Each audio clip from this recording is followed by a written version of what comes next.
Virou também essa engrenagem da indústria de precisa tudo ser explicado o tempo inteiro. Oi gente, sejam muito bem-vindos ao meu canal, meu nome é Ana Pérez, eu sou escritora e roteirista de terror, e como toda amante de terror, eu adoro uma história de origem. Eu adoro quando os filmes e as franquias nos levam antes do filme e nos explicam um pouquinho se é o serial killer, se é o monstro, como que aquele mal veio a surgir. Vocês sabiam que isso é uma questão psicológica que já foi estudada? Bom, gente, Invocação do Mal, Massacre da Serra Elétrica, Purge, A Órfã, são só alguns dos filmes que têm filmes de história de origem. Mas o porquê que isso dá tão certo? Eu gosto de chamar isso de uma nostalgia ficcional, que a gente gosta de voltar para o mesmo mundo com os personagens que a gente já conhece, no mesmo local. Tem uma questão de a gente se sentir bem sabendo um pouco da história antes de entrar nela, tendo uma familiaridade com esses personagens e esse mundo. Claro que tem isso, e é por isso que a gente vê tantas franquias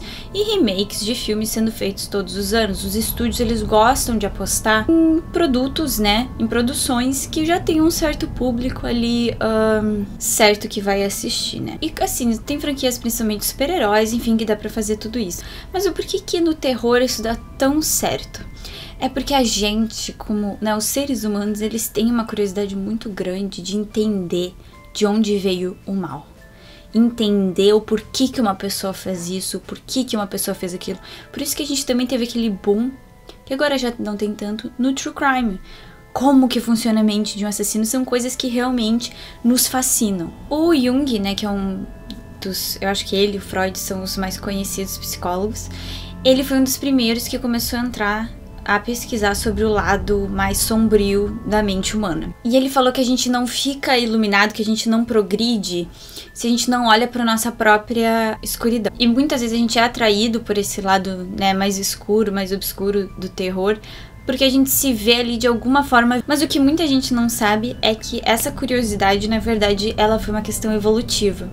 Porque as pessoas que prestavam atenção, que olhavam pro mal, pro perigo, seja como que um animal, caça, enfim, elas tinham mais chances de deixar descendentes, porque elas sabiam como agir em situações perigosas. E a gente que assiste muito filme de terror, filme de invasão de casa, enfim, de serial killers, tem um sentimento ali de a gente saberia como agir melhor naquela situação após ver o filme. Tem um perigo ali, mas é um perigo muito controlado, porque a gente tá só vendo o filme. E também tem uma questão que a gente gosta de entender, porque parece que o nosso medo fica menor. Então, assim, se a gente entender de onde veio o Pennywise, por exemplo, que agora vai ter, né, a série da HBO, e eu fiz um react do trailer, então se você ainda não viu, vai lá ver que tá bem legal. Se a gente entender, talvez o nosso medo pelo Pennywise vai dar uma diminuída. A gente tem essa questão também dessa busca pelos fatos que estão por trás dos acontecimentos, eles nos dão mais segurança,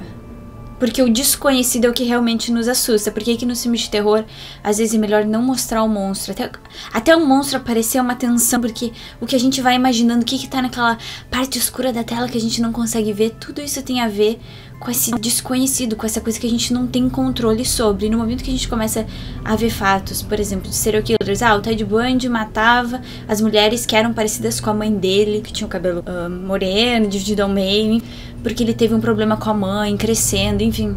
Tu racionaliza o medo. E querendo ou não, a gente tem feito muito isso nos filmes de terror também.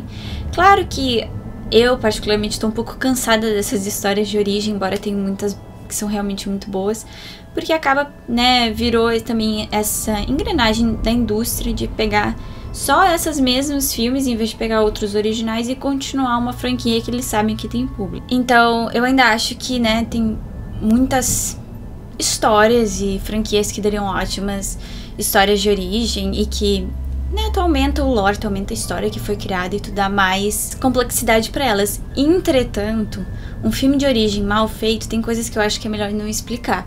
Eu acho que tem histórias que não comportam uma explicação, assim como eu acho que tem histórias que era melhor não ver o monstro.